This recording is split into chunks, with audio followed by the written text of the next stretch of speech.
तो ये ब्रिटिशर्स कहाँ कहाँ हारे थे ये 1857 के रिवोल्ट के हुआ था, क्योंकि ब्रिटिशर्स की फर्स्ट एंग्लो अफगान वार था 1838 टू 42। इसमें ब्रिटिशर्स जीत तो गए थे लेकिन बहुत ब्रिटिशर हार गए थे ये।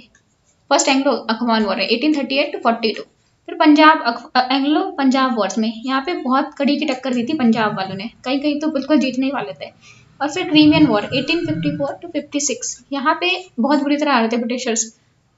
तो एंग्लो अफगान वॉर 1838 टू 42, फिर 1845 to 49 Anglo Punjab wars and Crimean war 1854-56। Russia से वॉर हुआ था क्रीमियन वॉर। तो इसमें तो ये जो मिथ था कि इनविंसिबिलिटी ऑफ ब्रिटिश आर्मी, ये चूर चूर हो गया। डॉक्ट्रिन ऑफ लैप्स, ये डलहौजी ने बहुत सारी डॉक्ट्रिन ऑफ लैप्स में, जैसे सतारा, सबसे पहले सतारा किंगडम 1848, फिर सतारा, फिर जैतपुर एंड सांबलपुर 1849, फिर बाघाट फिर 1850, उदयपुर 1852, फिर झांसी, झांसी को लिया था 1854 एंड नागपुर को 1854। तो ये डॉक्ट्रिन ऑफ लैप्स डलहौजी करके गया था। उसके बाद कौन सा वाइस रहा, इसके बाद आया कैनिंग। तो कैनिंग को झेलना पड़ा इनका, डलहौजी ने जो करके गए थे। तो सोशल रिलीजियस कॉज से क्रिश्चनरी मशीनरी, जो मिशनरीज को अलाउ कर दिया गया 1830 के एक्ट में, मिशनरीज को अलाउ कर दिया गया। 1837 में बोला कि इंग्लिश को कोर्ट लैंग्वेज सिर्फ इंग्लिश होगी, पर्शियन को चेंज कर दिया। तो कोर्ट लैंग्वेज 1837 में इंग्लिश कर दी, 1837 में इंग्लिश कर दी। तो 1813 में क्या हुआ, मिशनरीज को अलाउ कर दिया। 1837 में कोर्ट लैंग्वेज इंग्लिश कर दी, कोर्ट लैंग्वेज को कर दिया इंग्लिश। फिर 1844 में इंग्लिश को कंपलसरी बना दिया। अगर गवर्नमेंट सर्विसेज में आना चाहते हो तो आपको चाहे कलर की पोस्ट हो, आपको 1844 के बाद इंग्लिश आनी चाहिए। कौन से चेंजेस के 1829 में सती को अबॉलिश कर दिया, 1843 में स्लेवरी को अबॉलिश कर दिया। फिर 1843 में ह्यूमन सेक्रीफाइस, बहुत ही कम लेवल पे होता था लेकिन बहुत बड़ा चढ़ा के दिखाया ह्यूमन सेक्रीफाइस। फिर 1850 में उन्होंने क्रिश्चियन को अलाउ कर दिया कि वो अपनी प्रॉपर्टी, एंसेस्टर प्रॉपर्टी को इनहेरिट कर सकते हैं। हिंदूज में अलाउ नहीं, अगर आप धन पर्वत कर देते हो तो आपको अपने फादर की प्रॉपर्टी नहीं मिलती है अगर आप धन पर्वत करते हो, लेकिन अलाउ किया, क्रिश्चियंस कर सकते हैं। फिर 1856 में लाए Hindu window remarriage act, 1856 Hindu window remarriage act. तो 1829 सती, 1843 स्लेवरी, फिर 1843 ह्यूमन सेक्रीफाइस, 1850 क्रिश्चियन इनहेरिट कर सकते हैं property, and 1856 window remarriage act. 1850 से रिवोल्ट में ब्रिटिश रेशियो कितना था 1857 के रिवोल्ट में, अराउंड थे 2,38,000 नेटिव इंडियन सोल्जर्स थे एंड 45,000 ब्रिटिश सोल्जर्स थे। तो ये ब्रिटिश नेटिव सोल्जर्स थे 2,38,000। बिगिनिंग कैसे हुई यहाँ पे, 29 मार्च 1857 बराकपुर बंगाल में म्यूटनी हुई। तो इंडिया है, यहाँ पे बंगाल है, बंगाल में बराकपुर, तो बंगाल में बराकपुर में म्यूटनी हुई। तो उन्होंने बोला हम ये कार्टरेज यूज नहीं करेंगे। तो जब उन्होंने बंगाल में बराकपुर जो म्यूटनी हुई थी यहाँ पे बंगाल में बराकपुर में, तो इसे मंगल पांडे कौन सी इन्फेंट्री थे, 34th नेटिव इन्फेंट्री। नेटिव मतलब होता है, नेटिव इन्फेंट्री मतलब ये पैदल चलते हैं, एंड कैवलरी मतलब होता है घोड़े पे चलते हैं। तो नेटिव इन्फेंट्री के थे मंगल पांडे, तो इनको 34 नेटिव इन्फेंट्री के थे मंगल पांडे को फांसी दे दी गई। कब, 6 अप्रैल को। तो 29 मार्च को इन्हें बगावत की, 6 अप्रैल को, लाइक कुछ 7 दिन बाद 6 अप्रैल को इनको फांसी दे दी गई मंगल पांडे को। ये थे 34th नेटिव इन्फेंट्री के थे, 34 नेटिव इन्फेंट्री। फिर 24 अप्रैल, फिर इनको 6 अप्रैल को फांसी थी, उसके कुछ दिनों बाद 24 अप्रैल 1857 को मेरठ में हो गई। मेरठ में जो दिल्ली के 58 किलोमीटर था। तो इसमें 3rd नेटिव कैवलरी के 5 सिपाही को फांसी दे दी गई, 85 को जेल में डाल दिया गया। तो पहले हुई थी बंगाल में बराकपुर में, जहाँ पे मंगल पांडे को, ये थे 34th नेटिव इन्फेंट्री के, एंड ये 3rd नेटिव कैवलरी के थे यहाँ पे मद्रास में। इनमें 5 लोगों को फांसी दी गई और 85 को जेल में डाल दिया। फिर मेरठ में सुपीरियर्स ने अपने सुपीरियर्स को मार दिया। तो पहले बराकपुर में हुई थी, बराकपुर से मेरठ में अपने सुपीरियर्स को मार दिया, और फिर मेरठ से वो दिल्ली चले गए। तो मेरठ से कहाँ गए, वो दिल्ली गए, और दिल्ली में उन्होंने बोला बहादुर शाह आप हमारे गुरु हो। तो बहादुर शाह ने बोला ठीक है, बहादुर शाह राजा बन गए, और फिर उन्होंने दिल्ली को अंडर आ गया इंडियंस के। तो फिर ये जो विद्रोह है कहाँ कहाँ फैस गया, तो बराकपुर से मेरठ से ये गया झांसी एंड ग्वालियर, फिर लखनऊ एंड इलाहाबाद। तो इन जगह फैल गया। तो अगर ये इंडिया है ऐसे, ये नॉर्थ इंडिया का मैप बनाते हैं। तो ये पहले बराकपुर में था, बराकपुर से गया मेरठ से दिल्ली से इलाहाबाद, दिल्ली लखनऊ इलाहाबाद ग्वालियर। तो झांसी ग्वालियर इलाहाबाद एंड लखनऊ, तो ये जगह पहुंच गया। दिल्ली मेरठ लखनऊ झांसी एंड ग्वालियर इलाहाबाद एंड बराकपुर में तो फैलेगा था। तो और भी जगह स्टार्ट हो गया। और कहाँ कहाँ स्टार्ट हो गया, जैसे इंडिया का ये अगर ऊपर वाला मैप है तो यहाँ पे अवध अवध अवध के राजा को हटा दिया गया था, अवध के जो नवाब थे उनको हटा दिया था। फिर रोहिल्ला खंड, यहाँ पे रोहिल्ला खंड, फिर दोआब, जो गंगा जमुना या दोआब वाला जो रीजन है वहाँ पे स्टार्ट हो गया। फिर बुंदेलखंड, ये बुंदेलखंड वाला रीजन है। फिर सेंट्रल इंडिया में large parts of Bihar and east Punjab, ये पूरे एरिया में फैल गया। तो कहाँ पे, रोहिल्ला खंड, अवध, फिर ये Bundelkhand, central India, Bihar and east Punjab, तो इन सब जगह फैल गया था ये विद्रोह। फिर दिल्ली में कौन लीडर बना रिवॉल्ट का, वैसे बहादुर शाह थे लेकिन वो कुछ कर नहीं पाए, तो भगत खान ये कोतवाल थे, एक कमांडर इन चीफ थे दिल्ली के, क्योंकि दिल्ली तक ही सीमित थी मुगल एम्पायर। तो बख्त खान थे, बख्त खान, तो पूरी लीडरशिप इनके अंदर थी, बख्त खान। फिर कानपुर में थे नाना साहिब, तो इंडिया का मैप है। तो यहाँ पे कानपुर में थे ये नाना साहिब ये पेशवा बाजीराव टू के अडॉप्टेड सन थे, नाना साहिब। और इन्होंने किसके सपोर्ट के साथ कानपुर में लॉन्च किया, तांत्या टोपे एंड अजीमुल्ला। तो किसने स्टार्ट किया, नाना साहिब ने रिवोल्ट स्टार्ट किया। किसके साथ, नाना साहिब ने तात्या टोपे एंड अजीमुल्ला के साथ, टोपे एंड अजीमुल्ला। तो कानपुर में उन्होंने ब्रिटिशर्स को भगा दिया किसने, लेकिन फिर हराया किसने था तात्या टोपे को, नाना साहिब को हराया था कॉलिन कैंपबेल ने हराया था, कॉलिन कैंपबेल। फिर जो लखनऊ था, लखनऊ में जो उनके पति को हटा दिया था, उनकी जो बेगम थी, बेगम ऑफ अवध, हजरत महल, ये बैठ गई गद्दी पे, हजरत महल, तो ये गद्दी पे बैठ गई बेगम हजरत महल, ये लखनऊ में। एंड इनको लखनऊ में किसने हराया था, ये इनको भी कॉलिन कैंपबेल एंड जनरल आउटरैम, इनको हराया था हजरत महल की, कॉलिन कैंपबेल एंड जनरल आउटरैम। फिर लखनऊ एंड इनके रिबेल्स तो थे, ये इनके कंप्लीटली कंट्रोल में नहीं थे, कुछ जो ब्रिटिशर्स थे उन्हें हथियार डालते उन्हें हमें जाने दो, एंड रास्ते में इन काफ़ी रिवोल्ट वालों ने इनको मार दिया।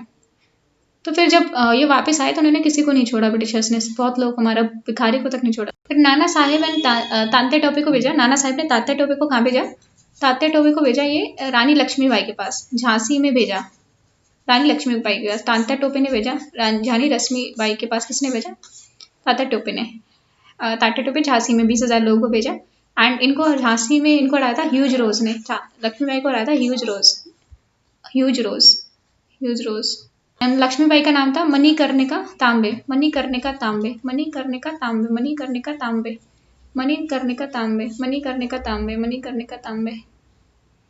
फिर जो रानी लक्ष्मीबाई थी, उन्होंने क्या किया, ग्वालियर वाले लोग मदद नहीं करते, तो रानी लक्ष्मीबाई ने ग्वालियर को कैप्चर कर लिया, यहाँ पे ग्वालियर को कैप्चर कर लिया, और फिर इनको हरा दिया था सर ह्यूज रोज ने। तो ये तांत्या जो टोपे थे गोरिल्ला वारफेयर में काफ़ी एक्सपर्ट थे, तो उन्होंने काफ़ी जो राजपूताना स्टेट थे यहाँ पे राजपूताना स्टेट से उन्होंने बोला कि आप अटैक करो, तो इसमें काफ़ी स्टेट थे, राजपूताना, मालवा थे, पंचमहल एंड वंसवारा डिस्ट्रिक्ट। यहाँ पे भील्स लड़ते रहते थे ब्रिटिशर के साथ, तो भील्स को इन्होंने ऑर्गेनाइज किया, लेकिन ये हार गए थे। ये कहाँ से थे, पंचमहल, वंसवारा, राजपूताना, मालवा, इन रीजन से इसने ऑर्गेनाइज किया था तांत्या टोपे ने। तो जैसे राजस्थान में काफ़ी जगह फैला, लेकिन औवा, नीमच एंड कोटा, तो यहाँ पे फ्यूडल लॉर्ड्स ने स्टार्ट किया, यहाँ पे फ्यूडल लॉर्ड्स इनकी जमीनें चली गई थी, उन्होंने स्टार्ट किया औवा, लेकिन यहाँ पे पॉपुलर सपोर्ट नहीं मिला।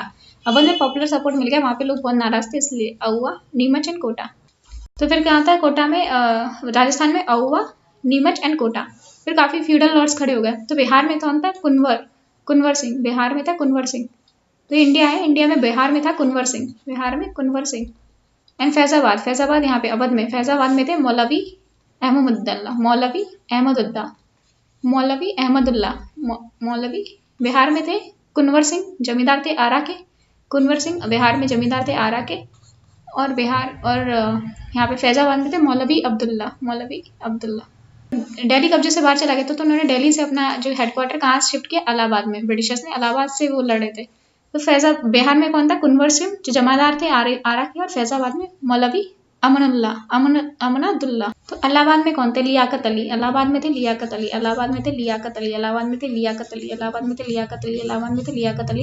मथुरा में थे देवी सिंह, मथुरा देवी सिंह, मथुरा देवी सिंह, मथुरा देवी सिंह, मथुरा देवी सिंह, मथुरा देवी सिंह। मेरठ में थे कदम सिंह, मेरठ में थे कदम सिंह, मेरठ में थे कदम सिंह, मेरठ में थे कदम सिंह, मेरठ में थे कदम सिंह, मेरठ में थे कदम सिंह। फैजाबाद में थे मौलवी मोहम्मद उल्ला, मौलवी मोहम्मद उल्ला, मौला मोहम्मद उल्ला। बरेली में थे खान बहादुर खान, खान बहादुर खान, खान बहादुर खान, बरेली, खान बहादुर खान। बरेली में थे खान बहादुर खान। एंड हरियाणा में थे राव तुलाराम, हरियाणा में थे राव तुलाराम, राव तुलाराम, राव तुलाराम, हरियाणा, राव तुलाराम। फिर बंदा में थे नवाब अली बहादुर, नवाब अली बहादुर, नवाब अली बहादुर, नवाब अली बहादुर, बंदा नवाब अली बहादुर, नवाब अली बहादुर, बंदा नवाब अली बहादुर। फिर औवा, औवा मारवाड़ राजस्थान, औवा मारवाड़ राजस्थान, कुशल सिंह, औवा मारवाड़ राजस्थान, कुशल सिंह, राजस्थान, औवा मारवाड़ राजस्थान, कुशल सिंह, औवा मारवाड़ राजस्थान, कुशल सिंह, औवा राजस्थान मारवाड़। फिर बहादुर शाह जफर का क्या कहना, रंगून भेज दिया, बहादुर शाह जफर को रंगून भेज दिया। नाना साहेब को नेपाल भेज दिया, नाना साहेब को नेपाल भेज दिया। नाना साहेब नेपाल भाग गए, नाना साहेब तो नेपाल भाग गए। बेगम हजरत महल ये भी नेपाल भाग गए, बेगम हजरत महल भी नेपाल भाग गए। फिर तांत्या टोपे ये भी, इनको ये बोलते भाग गए या हैंग कर दिया कि रानी लक्ष्मीबाई तो मर गई थी। मार्टेड तो रिवॉल्ट इतना सप्रेस क्यों हुआ? क्योंकि सारे ग्रुप्स में नहीं फैला था, वो लोगों में फैला जो वापस आते थे, अपनी फ्यूडल लॉर्ड्स थे जो अपनी सत्ता वापस चाहते थे। तो पूरे ओवर इंडिया में नहीं फैला, साउथ इंडिया में नहीं फैला। तो ज़्यादातर ईस्टर्न इंडिया, यहाँ साउथ इंडिया और वेस्टर्न इंडिया, तो यहाँ पे ज़्यादातर फैला नहीं। और कई लोग इंग्लिश का सपोर्ट करते, जैसे ये सिंधियास थे ग्वालियर में, ग्वालियर के सिंधियास। फिर होलकर ऑफ इंदौर, फिर निज़ाम ऑफ हैदराबाद, तो हैदराबाद के निज़ाम ये पूरे। फिर राजा ऑफ जोधपुर, तो जोधपुर यहाँ पे राजा। फिर राजपूत रूलर्स, राजपूत बहुत सारे रूलर्स। फिर नवाब ऑफ भोपाल, तो भोपाल यहाँ पे है मध्य प्रदेश में, तो नवाब भोपाल के नवाब। फिर पटियाला, तो नवाब ऑफ पटियाला, तो पटियाला पंजाब, तो यहाँ पे पटियाला के पंजाब। फिर महाराजा कश्मीर, कश्मीर ऊपर, कश्मीर वाले भी।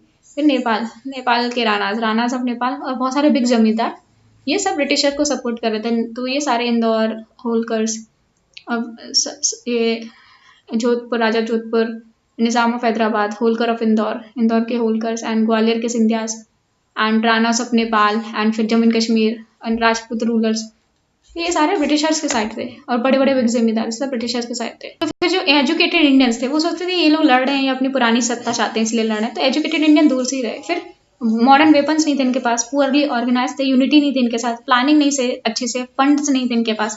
फिर नेशनलिज्म की फीलिंग नहीं थी इंडियंस में उस time, among the masses nationalism की फीलिंग नहीं थी। कम्युनिकेशन टेक्नोलॉजी आ गई थी और इसका यूज़ कर रहे थे ब्रिटिशर्स, जैसे टेलीग्राफ, रेलवेज, तो इसका यूज़ कौन कर रहे थे? ब्रिटिशर्स 1857 में। तो 1859 में उसके 2 साल बाद सर सैयद अहमद खान में से, इसमें बुक ली, इसका नाम है अशबाब ए बगावत हिंद, अशबाब ए बगावत हिंद, अशबाब ए बगावत हिंद, अशबाब ए बगावत हिंद, ये उसे लिखी सर सैयद अहमद खान। अशबाब ए बगावत हिंद ये लिखी सर सैयद अहमद खान ने 1859। अशबाब ए बगावत ए हिंद ये लिखी सर सैयद अहमद खान, अशबाब ए बगावत हिंद। तो बेंजामिन दिसराली उस टाइम अपोजिशन के लीडर थे, बेंजामिन दिसराली, इसने को नेशनल अपराइजिंग बोली। फिर सावरकर ने बोला first war of independence, Savarkar ने 1907 में बुक लिखी sir first war of independence. Jawaharlal Nehru ने बोला ये फ्यूडल आउटबस्ट था led by feudal chief, feudal outburst and led by feudal chief, ये जवाहरलाल नेहरू मानते थे ये फ्यूडल आउटबस्ट था। सर जॉन लॉरेंस ने बोला सिपॉय म्यूनिटी थी, तो ज्यादातर लोग सिपॉय म्यूनिटी मान रहे थे। टी.आर. होम्स ने बोला ये कॉन्फ्लिक्ट था सिविलाइजेशन एंड बार्बरिज्म के बीच में, तो टी.आर. होम्स ने बोला conflict between civilization and barbarism. पहले तो सिपॉय म्यूटनी की तरह स्टार्ट हुई थी, सिपॉय म्यूटनी स्टार्ट हुई थी, लेकिन फिर फ्यूडल चीफ इसको लीड कर रहे थे, बहुत जगह फ्यूडल चीफ लीड कर रहे थे। फिर ये जियो पॉलिटिकल एक्सटेंस था, तो the large geopolitical extent to points to proto nationalist feeling in the people, proto nationalist feeling थी लोगों के अंदर। तो large geopolitical extension point to the, तो large geopolitical extension points to proto nationalist feeling in the people. तो इसमें लोगों ने भी सपोर्ट किया था, कहाँ पे? अवध एंड पंजाब वाले एरिया में मास सपोर्ट भी था, ये वहाँ के लोग बहुत दुखी थे। Was the revolt of 1857 an effective revolutionary act such as American and French Revolution? तो उनसे कंपेयर करना है।